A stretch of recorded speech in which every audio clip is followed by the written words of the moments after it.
코로나19 백신 접종을 이제 막 시작한 우리와는 달리 이미 국민 절반 가까이 접종을 마친 해외 국가들도 있습니다. 특히 국민의 절반이 접종을 마친 이스라엘은 실제 억제 효과가 상당한 것으로 나타났습니다. 이러한 해외 사례를 통해 과연 우리는 집단 면역이 가능할지 알아봤습니다. 정진규 개건의학 전문 기자입니다. 지난 26일 요양병원 및 시설의 입소자와 종사자로부터 시작된 우리나라 코로나19 예방 백신 접종은 올해 말까지 계속됩니다.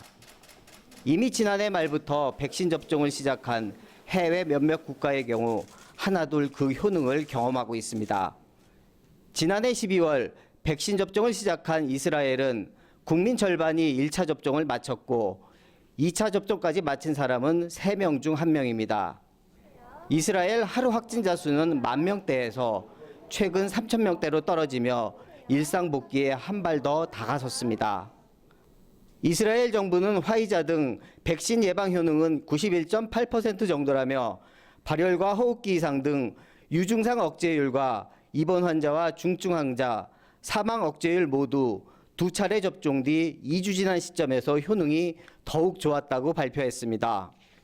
영국 스코틀랜드 연구팀은 화이자 바이오엔텍 백신과 아스트라제네카 백신의 효과를 연구한 결과 고령자 병원 입원율이 각각 85%와 94%로 크게 줄었다고 밝혔습니다.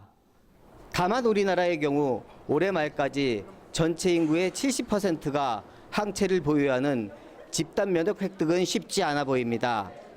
전체 인구 5,182만여 명 중 19세 미만을 제외한 4,300만 명의 83% 가까이가 접종을 받아야 전체 인구 대비 70% 달성이 가능한데 다양한 이유로 접종을 거부하는 사례가 있기 때문입니다.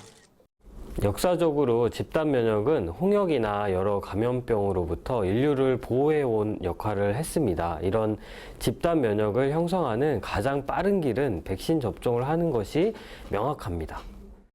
하지만 백신 효능이 100%가 아닌 이상 접종 인구가 더 늘어나거나 더 자주 접종할 수밖에 없습니다. 막연히 백신만 믿고 기다리기보다는 마스크 쓰기와 손 씻기 등 사회적 방역을 꾸준히 병행한다면 집단 면역을 달성하는 시기는 더욱 빨라질 수 있습니다.